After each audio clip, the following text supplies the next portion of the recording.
Eh bien, bienvenue sur cette nouvelle vidéo, et dans cette vidéo je vais présenter un produit qui est français, qui est le carnet A5 Rhodiarama de chez Rhodia.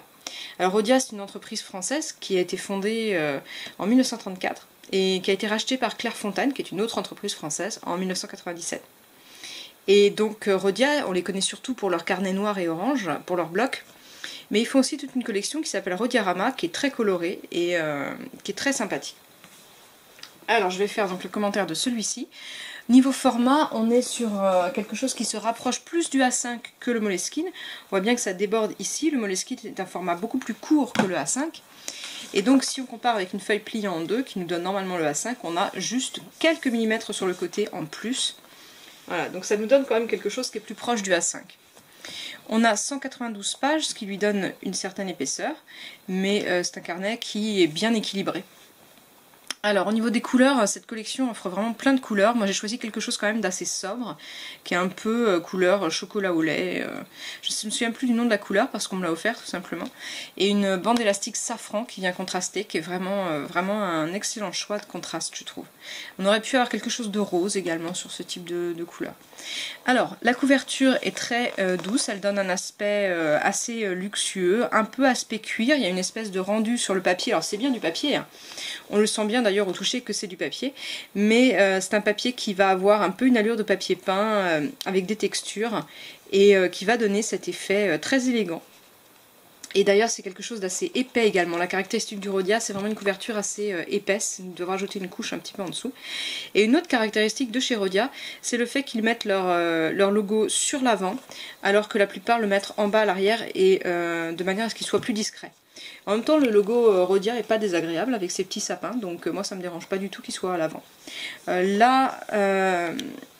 La tranche ici est sans doute la zone un petit peu la plus fragile du cahier, du carnet, mais c'est aussi ce qui lui permet de tenir bien à plat, puisqu'on a ce système-là qui va permettre de tenir bien à plat. Alors voyons voir à l'intérieur ce que ça donne. Donc ici on a le zèbre qui accompagne tous les carnets petits grand format de la collection Rhodiarama. Et donc on nous dit ici papier velin, 90 grammes par mètre carré, fabriqué en France par Clairefontaine. Donc là je reviendrai là-dessus puisque j'ai fait des tests d'écriture. On a un marque-page couleur safran, un petit peu plus foncé, qui rappelle la bande élastique du début. Et donc comme on voit, là c'est un carnet qui est quasi neuf, hein. Il tient très bien à plat. Si on lui casse un peu la colonne vertébrale, il tient parfaitement à plat. Le papier est un velin très joli, un velin couleur crème. Moi j'aime beaucoup la couleur crème, alors pour contraster on va voir ici, hein, voilà. Et c'est un papier extrêmement lisse, qui est très peu granuleux, donc qui ne conviendra sans doute pas pour les amateurs de dessin, mais alors par contre pour les amateurs de plumes, c'est vraiment très chouette, et d'ailleurs je l'ai testé avec des plumes.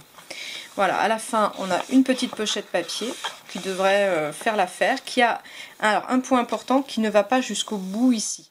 Quand les pochettes vont jusqu'au bout, elles ont tendance à casser à l'arrière. On craint souvent qu'elles cassent ici, mais en fait elles cassent ici, sur cette bordure. Donc là, en l'occurrence, il y a moins de chances moins de risques qu'elle se brise ici. Voilà, donc un très joli carnet avec un format qui est vraiment pratique.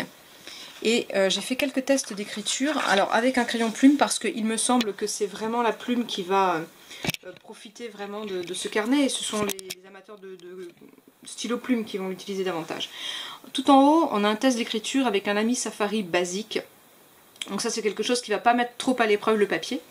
En dessous, un test d'écriture Jinao X450 avec une encre rose très aqueuse, donc quelque chose qui va beaucoup passer au travers.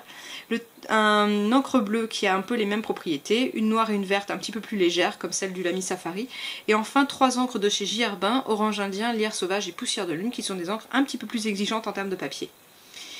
Voilà, alors pour le confort d'écriture, on a quelque chose qui est vraiment très fluide, très agréable, et c'est vraiment un carnet qui a d'excellente qualité en termes d'écriture. Et au niveau de ce qui a traversé, si on regarde de l'autre côté, eh bien on s'aperçoit que la seule chose qui a vraiment posé des difficultés, et encore pas tant que ça, à ce papier, c'est l'encre rose très chargée en eau.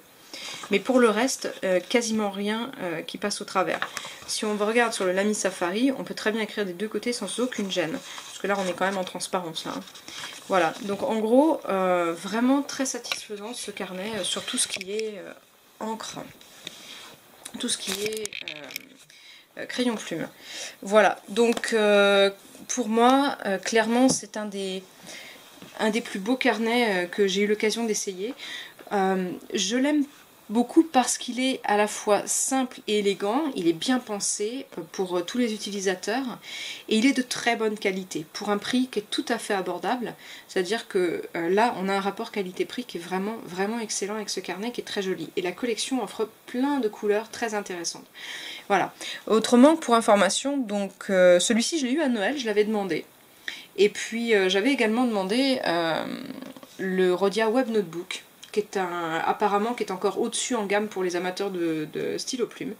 Donc je vais bientôt en faire l'acquisition et faire un commentaire. Mais en tout cas, celui-ci est vraiment très convaincant et j'en suis ravie, absolument ravie, puisque c'est une marque d'origine française.